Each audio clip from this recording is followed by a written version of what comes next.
Greetings, cosmic voyagers, and welcome to our channel.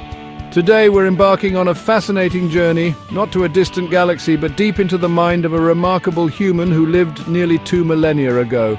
We're diving into the life and wisdom of one of history's greatest philosophers, a man who also happened to be the most powerful person on Earth. Marcus Aurelius. Imagine the pressures, the cosmic scale responsibilities of ruling the Roman Empire, yet finding the clarity to pen thoughts that resonate with the fundamental human condition even now across the vast river of time. This isn't just a history lesson, it's an exploration of timeless principles that can illuminate our own paths through the complexities of modern life. Marcus, the philosopher-emperor, faced plagues, wars, and personal loss, yet he sought understanding and virtue. His meditations, never intended for publication, offer an intimate look at a mind grappling with existence, duty, and the nature of the universe. Or at least his known universe. How did he navigate the chaos? What tools did he forge for his own resilience and peace? We're about to unpack the very essence of his Stoic philosophy, a practical toolkit for navigating the human experience. Think of it as an operating system for the mind, debugged over centuries. So, buckle up your intellectual seatbelts.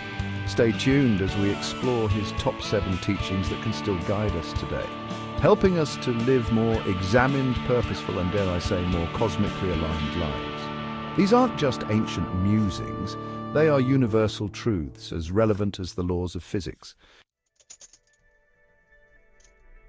So, who was this Marcus Aurelius? Picture this, the Roman Empire, a colossal entity stretching across continents, a superpower of its day. And at its helm from 161 to 180 AD was a man more inclined to the quiet study of philosophy than the thunderous demands of an empire. It's a fascinating paradox, isn't it? The most powerful man on earth, whose edicts could shape the lives of millions, was fundamentally an introspective soul, a seeker of wisdom. This wasn't your typical power-hungry ruler, this was a thinker, a Stoic. Born into a prominent Roman family, Marcus was groomed for leadership from a young age. He received an education steeped in Greek and Roman thought with a particular affinity for Stoicism, a philosophy that emphasizes virtue, reason, and living in accordance with nature. Think of Stoicism not as a suppression of emotion, but as a method to understand and manage it, to cultivate an inner citadel impervious to the external chaos that life, and certainly ruling an empire, inevitably throws your way. He wasn't just passively receiving these teachings, he was actively engaging with them, testing them against the anvil of his daily experience. His reign was far from peaceful. It was a period marked by near-constant warfare on the frontiers. Devastating plagues that swept through the empire sound familiar? And internal political intrigues. Imagine the weight of those responsibilities. Yet amidst these colossal pressures, Marcus found time, often in his campaign tent at the edge of the known world, to write. Not for an audience, not for glory, but for himself. These writings, which we now call meditations, are a personal journal, a series of self-admonishments, reflections, and exercises in Stoic thought. The significance of Marcus Aurelius lies not just in his imperial purple, but in this extraordinary record of a human mind striving for wisdom and virtue under the most trying circumstances. He reminds us that the grand stage of history is populated by individuals, each grappling with their own internal cosmos. His struggles, his questions, his pursuit of a rational and ethical life are remarkably relatable, even 2,000 years later.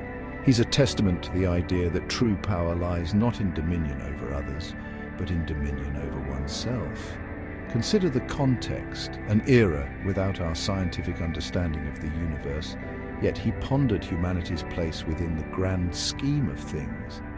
He looked at the stars, metaphorically and perhaps literally, and sought to align his inner world with the perceived order of the cosmos. His meditations are not a systematic philosophical treatise, but rather a collection of sparks from a mind on fire with the desire to live well, to be a good human being, even when the universe seemed to conspire against tranquility. This intimate glimpse into his thoughts reveals a profound commitment to duty, to rationality, and to the welfare of his people, or at least how he understood that welfare.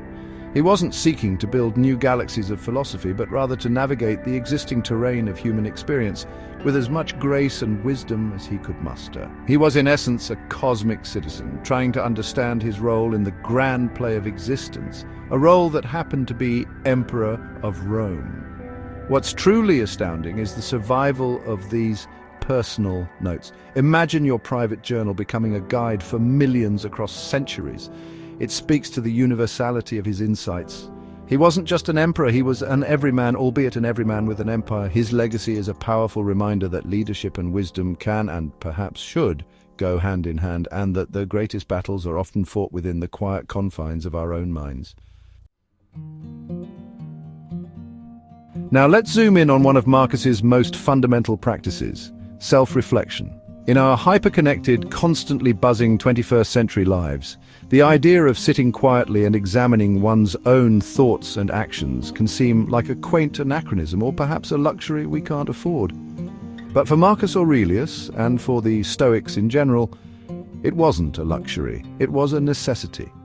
It was the bedrock of a virtuous and tranquil life. Think of it as performing regular diagnostics on your own internal operating system. He urged himself, and by extension us, to regularly retreat into that little field of the self. This wasn't about navel-gazing in a self-absorbed way. Rather, it was a rigorous, honest appraisal of one's judgments, desires, and actions measured against the principles of reason and virtue. Are my thoughts aligned with nature? Am I reacting emotionally or responding rationally? Am I being swayed by external opinions, or am I anchored by my own internal compass? These are the kinds of questions that pepper the meditations. This daily, or perhaps nightly review was a way to learn from mistakes, to reinforce good habits, and to prepare for the challenges of the next day. It's akin to an astronomer meticulously reviewing telescopic data, looking for patterns, anomalies, and deeper truths. Marcus was applying that same rigorous scrutiny to his own mind, his own internal universe. He understood that external events are often beyond our control, but our responses to them, our judgments about them, are very much within our power. Self-reflection is the key to unlocking that power. Consider the sheer volume of data our brains process every single day. Without dedicated moments to sort, categorize, and evaluate this influx, we risk becoming overwhelmed, reactive, and disconnected from our core values. Marcus knew this instinctively. His practice of writing was a way to externalize his thoughts, to examine them with a degree of objectivity. It's like laying out the pieces of a complex puzzle so you can see how they fit or don't fit together. The importance of this practice cannot be overstated. It's in these quiet moments of introspection that we cultivate self-awareness, and self-awareness is the first step towards self-mastery. How can you steer your ship if you don't understand its mechanics, its tendencies, the currents and winds that affect it? Marcus was essentially advocating for a deep understanding of one's own psychological weather patterns and learning to navigate them with skill and foresight. This isn't just ancient wisdom. Modern psychology echoes this sentiment. Journaling, mindfulness, cognitive behavioral therapy, many contemporary therapeutic and self-improvement techniques have roots in this kind of introspective practice. They all recognize the profound impact of our internal dialogue on our well-being and behavior. Marcus was, in a way, a pioneering cognitive therapist, using his journal as his laboratory and himself as his primary subject. So the call to self-reflect is a call to engage in the most fundamental form of exploration, the exploration of the self.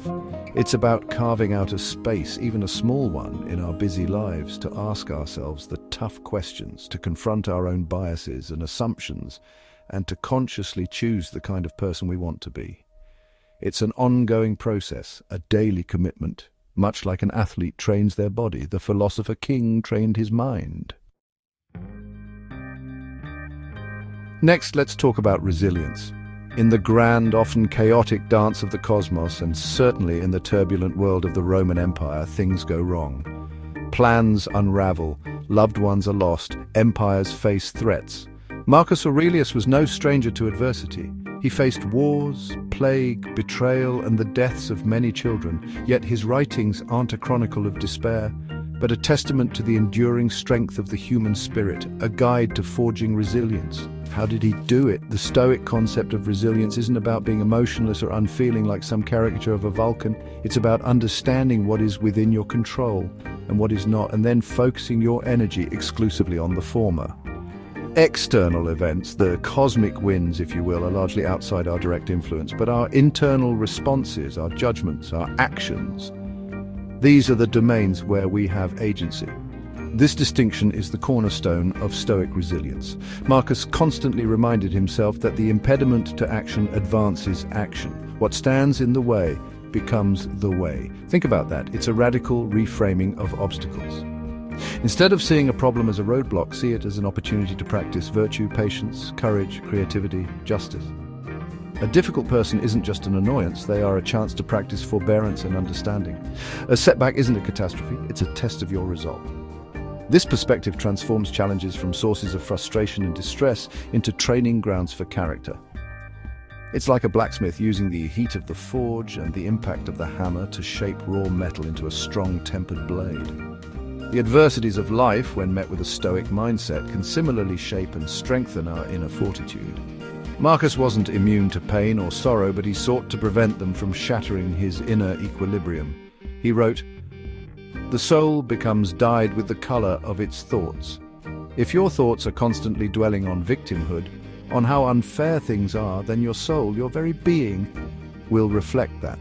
But if you train your thoughts to focus on solutions, on learning, on acceptance of what cannot be changed, and on virtuous action within what can, then you cultivate a resilient spirit." This is active mental discipline, not passive acceptance of fate in a despondent way. Consider the sheer scale of the universe, our individual lives, our empires even, are fleeting moments in cosmic time. This perspective, which Marcus often invoked, can be incredibly liberating when facing personal trials. It doesn't diminish the pain, but it can contextualize it, preventing us from being entirely consumed by it. Our struggles, while significant to us, are part of a much larger ongoing process. This understanding can foster a kind of calm strength. So, resilience, in the Aurelian sense, is an internal fortress built stone by stone through rational thought, acceptance of the natural order, and a commitment to virtuous action regardless of external circumstances. It's about being like the unbent reed that sways in the wind but doesn't break, or the rocky promontory against which the waves crash, only to be broken themselves while the rock stands firm. This isn't about denying reality, it's about mastering your response to it. Now let's contemplate a virtue that might seem counterintuitive for the ruler of the known world. Humility. Marcus Aurelius, a man who held almost absolute power, whose word could mean life or death, consistently wrote about the importance of humility. How does one reconcile the pinnacle of earthly power with a profound sense of one's own smallness? This, to me, is one of the most compelling aspects of his philosophy. It's a cosmic lesson in perspective. Marcus often reminded himself of the transience of all things, the fleeting nature of fame, power, wealth, and even life itself. He would reflect on the great figures of the past, emperors and conquerors before him, all now reduced to dust and memory, if even that. Alexander the Great and his mule driver, both brought to the same state by death, he might muse. This wasn't meant to be morbid, but to ground him, to prevent the intoxicating effects of power from corrupting his judgment and his character. Consider the vastness of the cosmos, a theme we often explore here. Billions of galaxies, each with billions of stars, stretching across unimaginable distances and eons of time. In this grand cosmic theatre, what is one emperor, one empire, one lifetime? Marcus didn't have our Hubble telescope views, but he had a philosopher's intuition for this scale. This cosmic perspective naturally cultivates humility. It's not about self-deprecation, but about an accurate assessment of one's place in the grand scheme of things. He understood that true worth comes not from external accolades or titles, but from inner virtue, from living a life of reason, justice, and service to the common good. For an emperor, this meant recognizing that he was a servant of the state, a part of a larger whole, not its absolute master. He saw himself as a fellow citizen bound by the same natural laws and moral obligations as everyone else. This is a radical thought for someone in his position, then and now. Humility for Marcus also involved being open to learning, to correction, and to understanding others. He knew he didn't have all the answers. He valued the counsel of others and was willing to admit his own mistakes. This intellectual humility is crucial for growth, for avoiding the echo chamber that so often surrounds power. It's the recognition that the universe of knowledge is far greater than any single mind can encompass. Think of it this way: the more you learn, the more you realize how much you don't know. It's like expanding the circle of your knowledge. The circumference of your ignorance also grows. Marcus, through his constant study and self-reflection, was acutely aware of this. This awareness kept him grounded, preventing the arrogance that can so easily accompany high office. He was, in a sense, a student of existence, and a good student is always humble before the vastness of the subject. So the lesson here is profound. Even at the apex of human power structures, humility remains a vital virtue. It fosters empathy, keeps ego in check, and allows for a clearer perception of reality. It reminds us that we are all, from emperors to mule drivers, temporary participants in a much larger, much older cosmic story. And in that shared participation, there's a kind of equality that power and status can obscure, but never truly erase. Chapter 5. Anchoring in the Now, the Stoic Art of Mindfulness. Let's delve into a practice that feels incredibly modern, yet has deep roots in ancient philosophy, including Stoicism, mindfulness. Marcus Aurelius didn't use the word mindfulness as we do today, but the essence of the practice, paying attention to the present moment without judgment, is woven throughout his meditations. In a world that even then was full of distractions and anxieties about the past or future, he sought to anchor himself firmly in the now. He constantly urged himself to focus on the task at hand, to give it his full attention, whether it was a matter of state, a conversation, or simply observing the world around him. Do every act of your life as if it were your last, he wrote. This isn't a call for recklessness, but for a profound engagement with the present. If this were your last act, how much care, how much attention, how much virtue would you pour into it? This framing device elevates even mundane tasks to a level of significance. Marcus understood that much of our mental suffering comes from ruminating on past regrets or future fears. The past is gone, unchangeable. The future is uncertain, beyond our complete control. The only point where we have real agency, where life is actually lived, is this very moment. Confine yourself to the present, he advised. Think of it as a physicist focusing intensely on the variables of an experiment right now, rather than worrying about previous failed attempts or the potential implications of future discoveries. This practice of bringing one's attention to the present involves a keen observation of one's own thoughts and impressions. Are these thoughts accurate? Are they helpful? Are they based on objective reality, or are they colored by emotion and bias? By observing our thoughts without immediately identifying with them, we create a space for rational assessment. This is the core of what we now call metacognition, or thinking about thinking, a key aspect of mindfulness. Consider the analogy of a flowing river. The past is water that has already flowed downstream. The future is water yet to arrive from upstream. Mindfulness is about fully experiencing the water that is flowing around you right now. Its temperature, its current, its clarity. Marcus encouraged this kind of sensory and mental presence. He wrote about paying attention to the peculiar grace and attractiveness of everyday things, like the cracks in a loaf of baking bread or the way a fig bursts when it's ripe. This isn't about emptying the mind, but about focusing it with intention. It's about disengaging from the autopilot mode that so often governs our days and consciously choosing where to direct our mental energy. For an emperor with countless demands on his time and attention, this ability to focus, to be present, must have been an invaluable tool for clarity and effective decision-making. It prevented him from being scattered, overwhelmed by the sheer volume of input. So the Aurelian approach to mindfulness is a practical strategy for reducing mental clutter, enhancing focus, and appreciating the richness of the present moment. It's a recognition that life unfolds now, not in the echoes of yesterday or the anxieties of tomorrow. By cultivating this presence, we not only improve our well-being, but also our ability to act virtuously and effectively in the world, just as Marcus strove to do on the grand stage of the Roman Empire. Chapter 6. the cosmic web. Cultivating compassion and shared humanity. Now we turn to a quality that binds us together, a virtue that Marcus Aurelius held in high esteem: compassion. In a world often fractured by conflict and self-interests, his emphasis on our shared humanity and the importance of empathy feels incredibly relevant. He saw us not as isolated atoms, but as interconnected parts of a larger organism, fellow citizens of the cosmos, if you will. This perspective fundamentally shapes our interactions with others.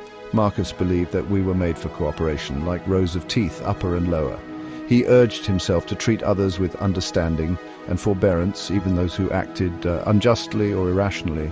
His reasoning wasn't purely altruistic in a sentimental sense. It was rooted in Stoic philosophy. People do wrong, he argued, out of ignorance because they don't understand what is truly good. The appropriate response then is not anger or retribution, but an attempt to understand and, if possible, to gently instruct.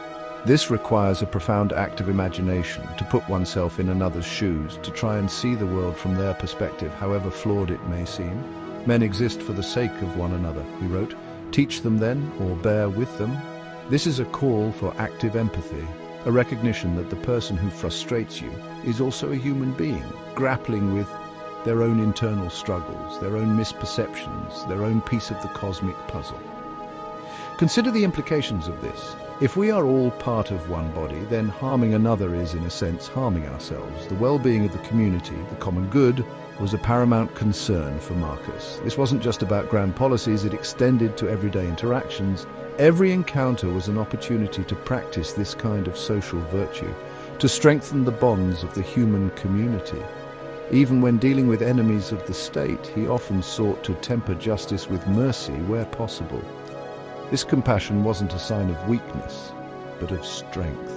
It takes a strong character to resist the primal urge for anger and retaliation, and instead choose understanding and rational benevolence. It requires a kind of emotional discipline, a commitment to seeing beyond the immediate provocation to the underlying humanity of the other person. This is a far cry from the US versus them mentality that so often pervades human conflict. Marcus often reflected on the common elements we all share. We all have minds, we all experience emotions, we are all subject to the same natural laws of birth, growth and decay. We are all, in a sense, stardust, animated for a brief cosmic moment. This shared nature, this shared fate should be a source of kinship, not animosity. He urged himself to love mankind, a profound and challenging directive, especially for someone who saw so much of its darker side. So the lesson from Marcus on compassion is a call to expand our circle of concern, to recognize our interconnectedness and to approach others with a spirit of understanding and goodwill. It's about remembering that every individual we meet is fighting their own battles, navigating their own complexities. By cultivating compassion, we not only improve our relationships, but also contribute to a more harmonious and just world, echoing the Stoic ideal of a universal city of reason and goodwill. Chapter 7. Harmony with the whole, living in accordance with nature, Logos. Finally, we arrive at perhaps the most encompassing of Marcus Aurelius's teachings, the principle of living in accordance with nature. Now, when Stoics and Marcus talk about nature, often with a capital N, they don't just mean trees, birds and bees, though those are part of it. They are referring to something much grander, the rational organizing principle of the universe, the cosmic order, sometimes called Logos, or reason. It's the underlying intelligence and interconnectedness of all things. To live in accordance with nature, then, means to live in harmony with this universal reason.